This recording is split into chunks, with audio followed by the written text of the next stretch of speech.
Malo je tko poput Željka Lordanića uspio crtežom tako živjeti povijest. Majstor realističkog izraza, sklon brižljivo proučenim detaljima, desetljećima je opčaravao čitatelje raskošno ilustriranim vizijama iščezlih svjetova. Željko Lordanić rođen je 1948. godine u Zagrebu. Željko Lordanić je vjerojatno jedan od najjedinstvenijih autora u povijesti hrvatskog stripa, posebice u povijesti hrvatskog stripa druge polovice 20. stoljeća. Naime, on je autor koji je u cijelosti ili 98% svoje karijere posvetio stripu, dok su se ostale njegove kolege autori bavili i nekim drugim profesijama. Sa 16 godina stripom o Senjskim uskocima osvaja drugu nagradu na strip natječaju Plavog vjesnika. Lordanić je autor kakvog treba svaka strip scena. Mislim, on je bio u jednom nesretnom prijelaznom razdoblju kad je magazini, časopisi, novine koji su trebali objavljivati njegove stripove su praktično bili nestali sa kioska.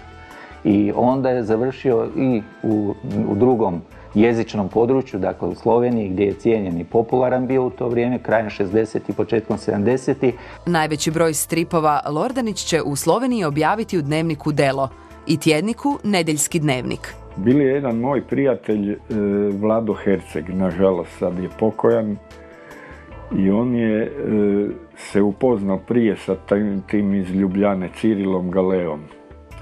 I dofural ga je k meni doma i naravno ja sam se s Galeom upoznal i počel sam raditi negdje, ne znam, 3., 4. godina akademije. I tak smo počeli.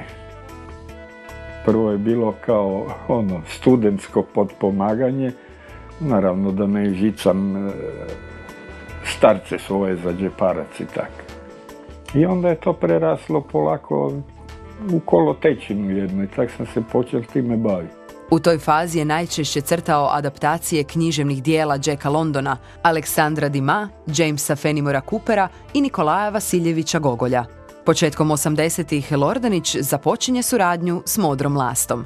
I onda je moj poznati, isto nažalost pred 2 godine preminuli, Vjekoslav Brešić, akademski slikar.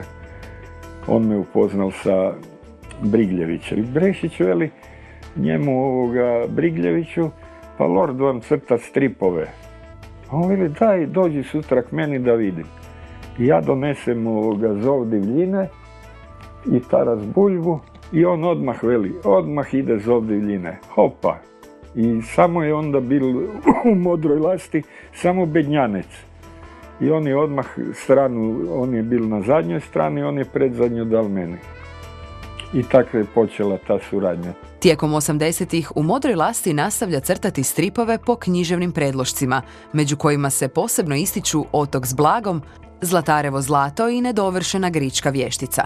Željko Lordanić, među prijateljima zvan Lord, jedan je od majstora hrvatskog realističkog stripa i sa njim sam isto surađivao. Naš prvi strip bio je rađen na osnovi onog slavnog omladinskog romana Otok s Blagom, Georgea Stevensona, i taj strip je išao u Modroj lasti i to mi je jedno od možda najdražih dijela koje sam napravio u stripu. To je klasično dijelo omladinske literature, govori o gusarima, o sukobima u borbi za blago i tako dalje. U tom razdoblju za U-strip crta Izdajnika, a premijerno za Patak radi adaptaciju kratke priče Jacka Londona Probijaj se k zapadu. Krajem 80-ih na nagovor Igora Kordea, Lordanić za njemačko tržište crta horor stripove piratske tematike. Dolaskom 90-ih fokusira se na stripove iz nacionalne povijesti. Zaslužio je jedno značajno mjesto po tome što je učinio za hrvatski strip, pogotovo za mlade, a isto tako za popularizaciju tema koje drugi autori baš i nisu uzimali kao predmet svog zanimanja. Recimo povijesne teme koje bi bilo vjerojatno da nije njega i Bednjanca dugo bile zaboravljene. Odlučili smo da će Željko napraviti takve priče gdje će glavni junaci biti ljudi iz puka, ali će uvijek u pozadini i kao epizodni likovi, kao oni koji se pojavljuju u stripu, biti poznate povijesne ličnosti. Kad sam počeo raditi te naše banove, kraljeve i tako, ima malo podataka, pa sam morao napraviti nekakvu radnju, da se to ipak nešto događa. Pa sam napravio, recimo, kak se Petar Krešimir zaljubio. On se oženio sa kćerkom Dužda Orseola, jer je bio kao taoc u Veneciji. To su te stvari kako su oni zafulirali, pa vjerojatno su fulirali isto koji mi danas. Pa sam tako to isto napravili u tom jednom susretu, pa gledanje jedan drugoga i tako. Pa sve je to, nešto se moralo dogoditi između toga. To su bile velike, lijepe table, slike koje su same za sebe pjevale, što bismo rekli. Svaki detalj je bio duboko proštudiran. On je otišao zbog jedne kopće na nekom pojasu, na nekom plaštu. On je odlazio u nacionalnu i sveučilišnu i tragao za tim. Znam da bi ja rekla, Željko, molim te, hoćemo bez te kopće, nek se ne vidi, samo da bude na vrijeme strip.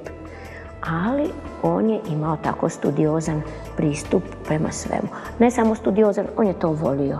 On je to zaista volio. Imao sam sreću veliku da sam upoznal jednu divnu žensku, jako dragu, koja radi u sveučilišnoj biblioteci.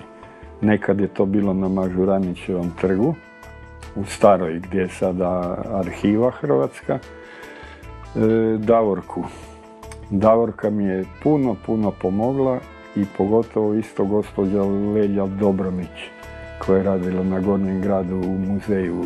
Mislim da je to Hrvatski povijesni muzej. I ona mi je isto pomogla puno u tim, recimo, stvarima povijesnim, naravno. Što sam mogao fotokopirati, to sam fotokopirao, jer se naravno ne smije iznositi knjige van. A neke sam i precrtao, recimo u muzeju ovome etnografskom, recimo Narodne nošnje, to sam morao precrtati, naravno ne možete to nositi doma. Kod Željka Lordanića moramo reći još i to ljepota.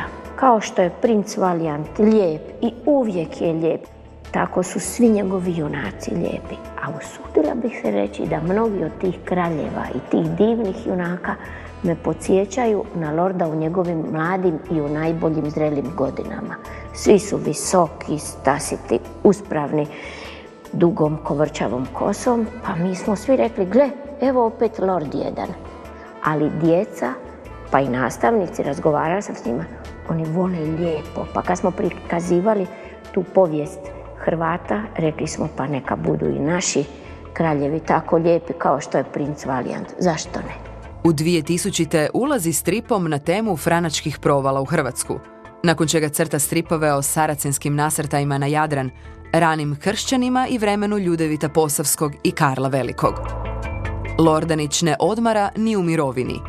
U 2012. po scenariju speleologa Tihomira Kovačevića crta legendu o Nevi, kraljici Bukovice. Odnedavno se na kioscima može pronaći i reprizno izdanje njegove Seljačke bune. Pa uostalom, ja sam puno proučavao povijest, jer zapravo povijest je, kak se ono veli, učiteljica života. Mislim, bar tak neki kažu, ali zbilja, divno je to područje.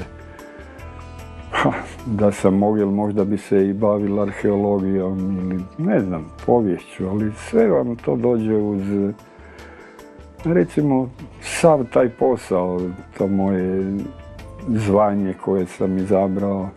Ipak nešto ima u tome što je divno. Čarolija oživljene prošlosti u izvedbi Željka Lordanića nadrašće današnje doba, a za buduće generacije i sama postati vrijedno svjedočanstvo svog vremena.